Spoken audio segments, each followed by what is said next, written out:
So today's topic is going to be talking about how to use the data from an export import functionality with our new user interface. As simple as it sounds, actually, this is a topic that comes up quite often across our customers around, I want to use this data somewhere else and I can't, use it.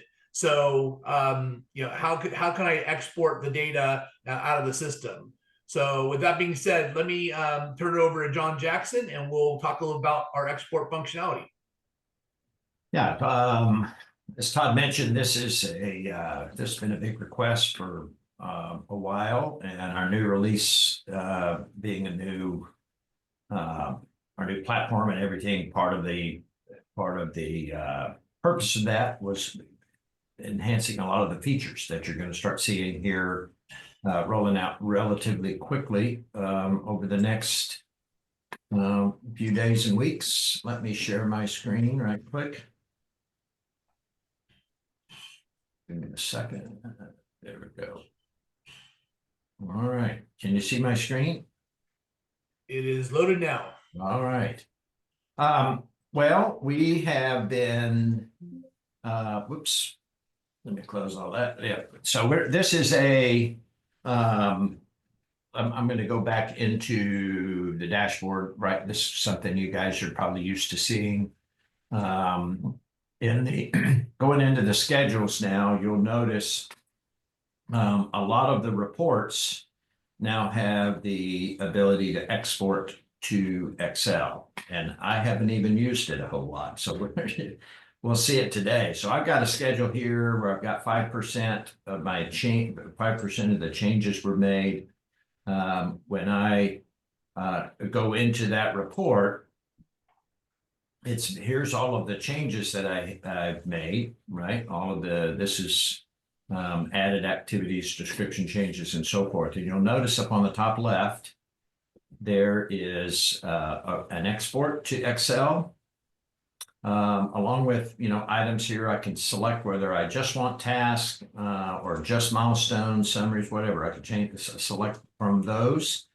I can also hide empty sections, so I can not only hide them in the report, but also I can just hide those. So if I hit export to Excel, this is what it does. It's downloaded an Excel file now that I can show.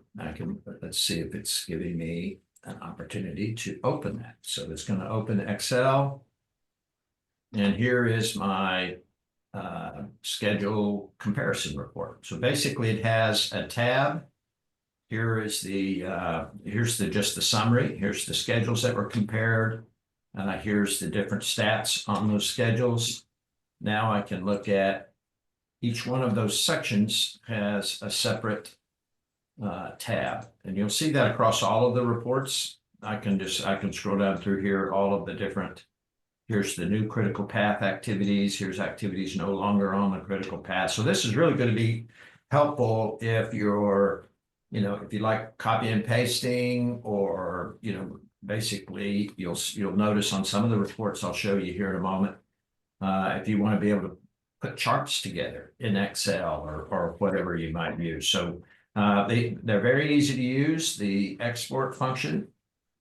Let's go through a couple of these.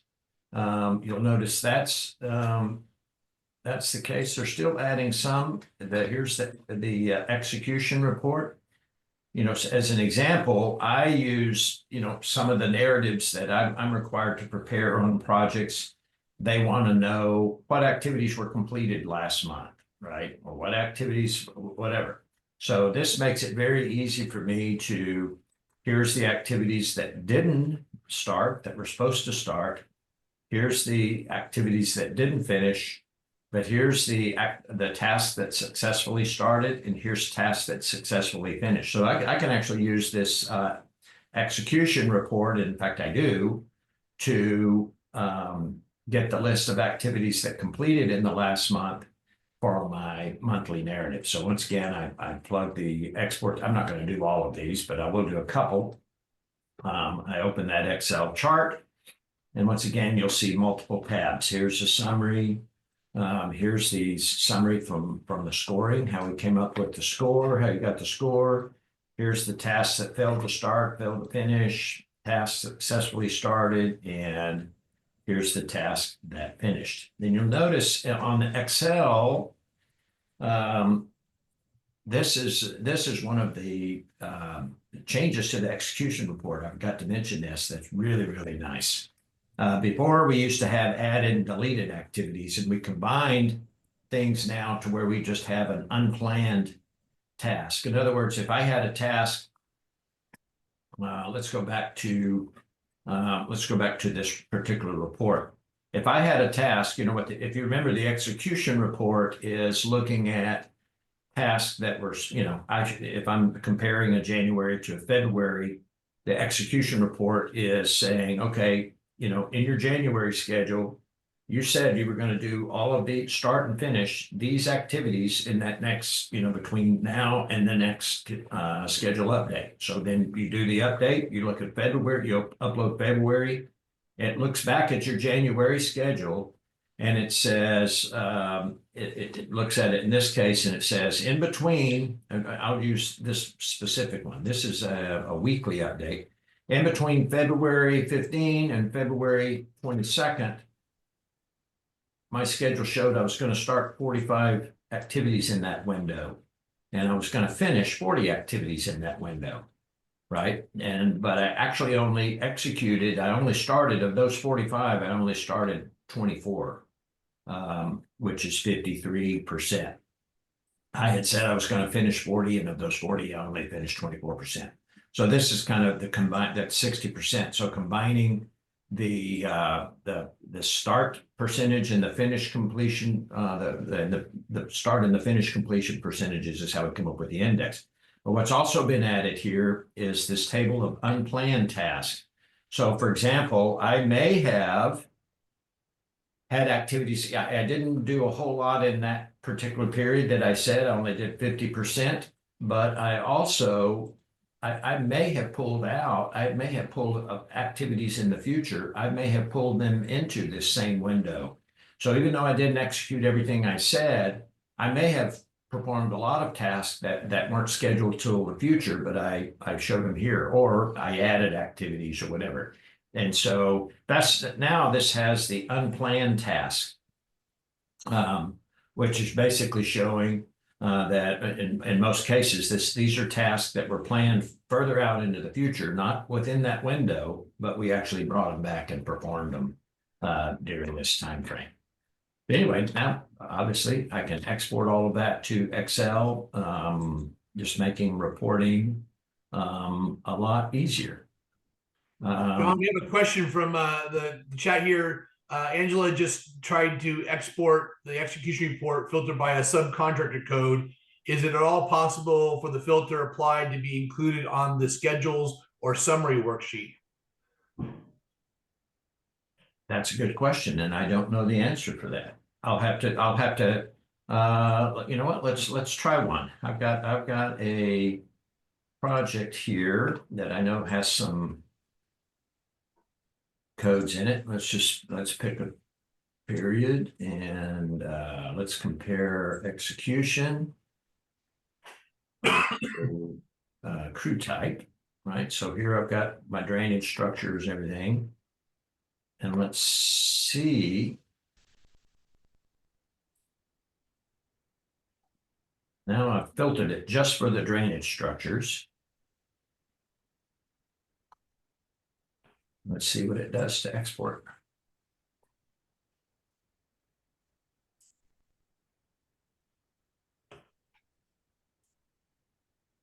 I don't think I muted, but I couldn't find where the filter was anywhere in the report. I'm sorry, say it again. When I did the same thing, I couldn't find any reference to the filter in the Excel version. It would just be useful. I didn't find it. It did filter it, right? Yes, So it did filter it. It did filter. And what would be interesting is if you have multiple codes. I'll have to check that. I'm really not sure how these have just recently been released, and I haven't really run it through a lot of. I'm sure the development teams run it through tests, but I haven't. So in other words, if I had multiple crews, for example, or let's see how many phases I've got in there. I don't have a lot of codes in here, but I'll check that out and see what it does. It does use the filter to export, so it'll be interesting to see if you have, multiple trades, for example, does it break it out on separate tabs? But we'll have to check. I'll check on that. That's a good question. Thanks, Angela. But anyway, so there's several of these reports that you can now get. They're exportable, right? So even this critical path analysis, if you want to export these with the variances and stuff on this Windows analysis, you can do that as well. Any questions on any of that? So it's still only export, correct? No pathway for importing. Not yet. But importing. Well, let me ask you a question, Angela. What would you consider importing? What do you think what would you like to import? What is something Under contracts, the spread, the financial worksheet? financial worksheets. Every month we are late or completely reorganized, and I just don't have time to retype those forecasts in every month. I got you. Let me go into a project that's got that. Let's see here. This one has some in there. So you're talking about updating your forecast each month? Yes. I got you. Yeah, you know what? We'll have to check on that. Obviously, it would have to be in a certain format, to be able to import that. Todd, will you make a note? Let's ask. Let's bring that up in our dev meeting. Yeah, I know the dev teams looked at this, and one of the major milestones we had to get to was doing general availability on the current application, and we did that last Monday. So that's really now the foundation of our data structures in place. We're going to be doing a lot more with regards to potential import functionality, but most importantly, the API functionality now is going to be much more advanced. So I know we have a future topic on that in a couple weeks. On the 20th, we'll be talking about. But the API functionality is really going to improve over the next couple weeks. Cool.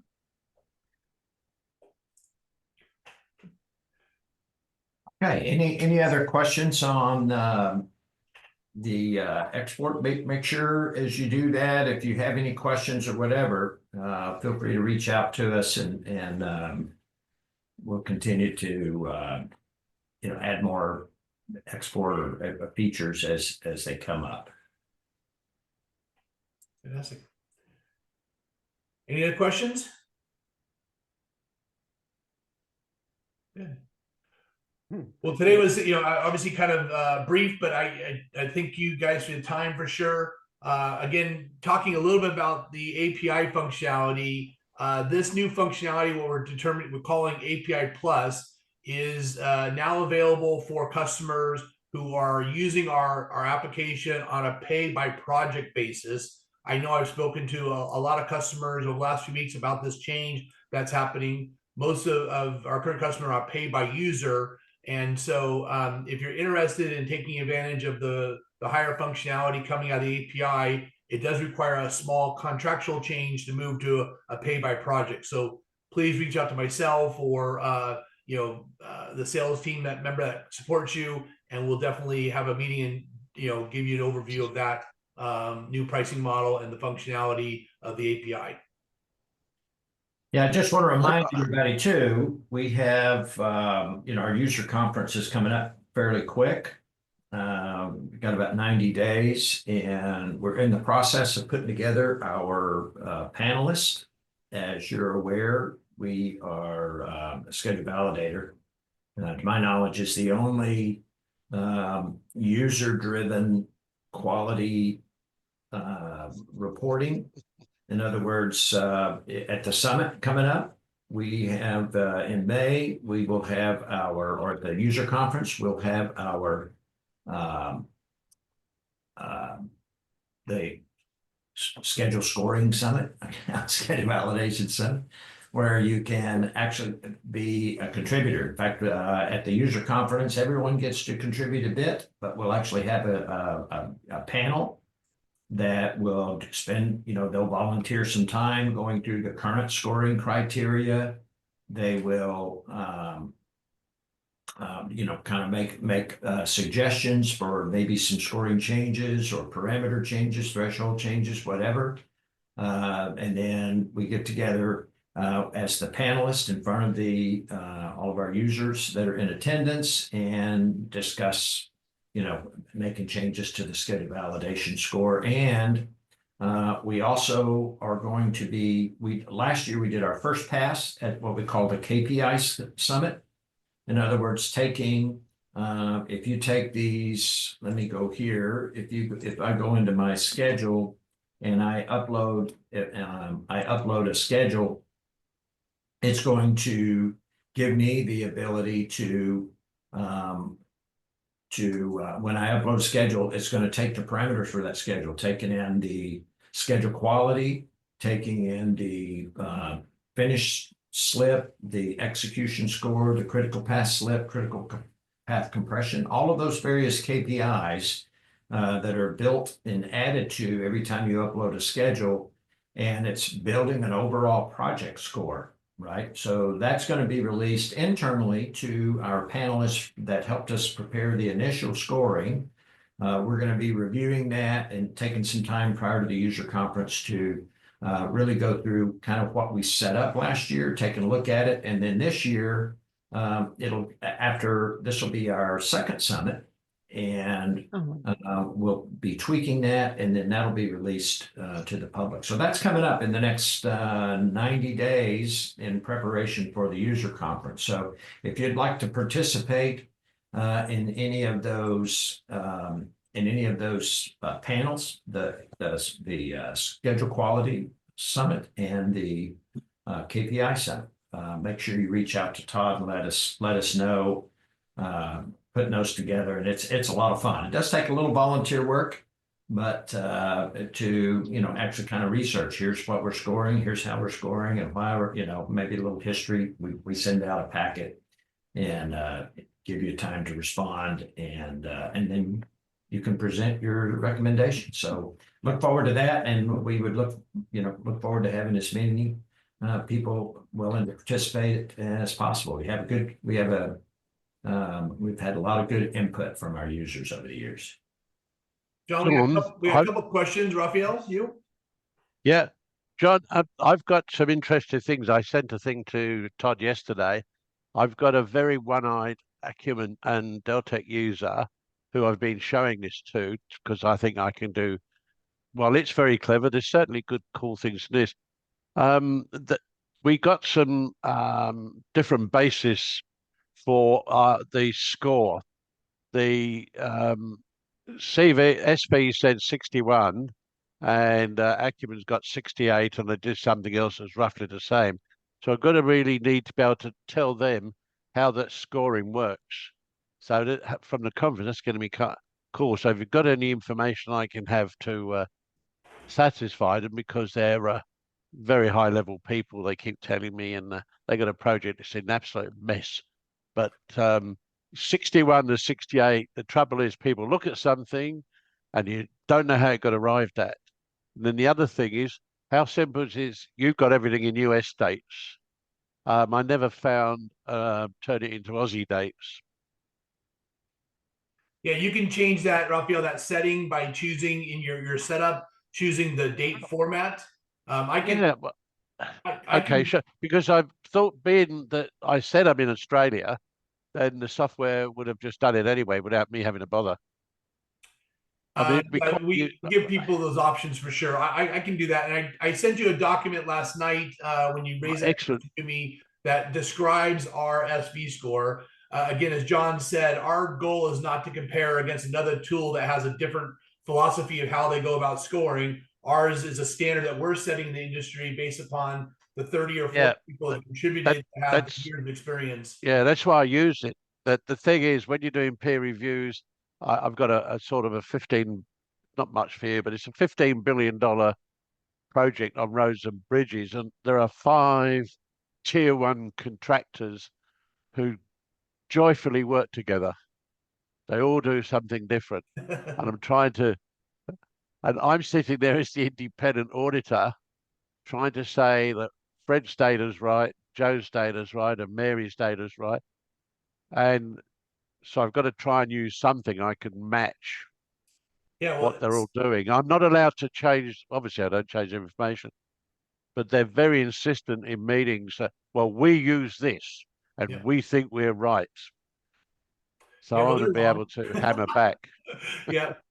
Yeah, we believe that a standard like Schedule Validator provides is a great way to level set across all 5 of those organizations. So happy to work with you on that, and I can show you, when you do that little drop down next to the various attributes which define quality, you can see what needs to be modified in the schedule. Okay, well, yeah, this one, because you see, you could do that with Acumen, of course. You can Right. and it's also one of the other things that I used to use SSI tools, where you can add or subtract what it is that you're going to make the value from. They have that come up immediately. The first thing is all of the, especially DCMA, what attributes do you want that score to be taken from? So we can do the same thing. Well, no, we don't allow you to modify the attributes which you measure, because that'd be like taking away the questions you don't understand to be able to get an A on your exam, Well, right? So we want to use a standard that helps level set across all of the organizations on 21 attributes that we think the industry has best defines quality. So it's really a standard, and happy to work with you on that with your customers for sure. yeah, well, I'm trying to turn them into customers. Yeah, exactly. Hey, Ken, I see you have your hand raised. Did you just say that you wanted to participate in the user conference?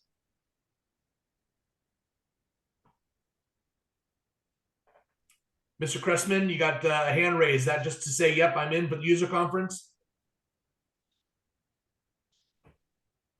All right, well, he may have left to get a coffee.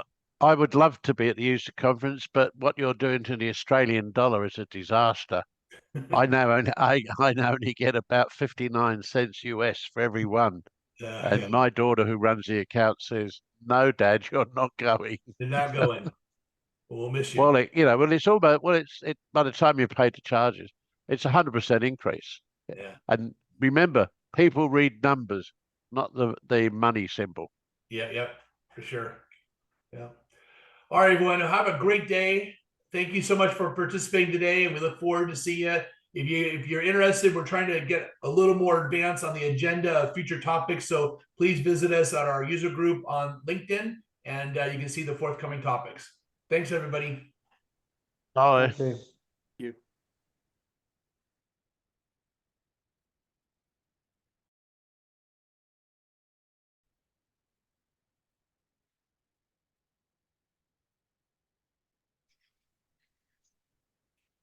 For the record, Todd, it's really confusing, and your name on Zoom is also John Jackson. I saw that, James. Thanks. Yeah. Cheers. We're not the same. Have a good day. No, I realize.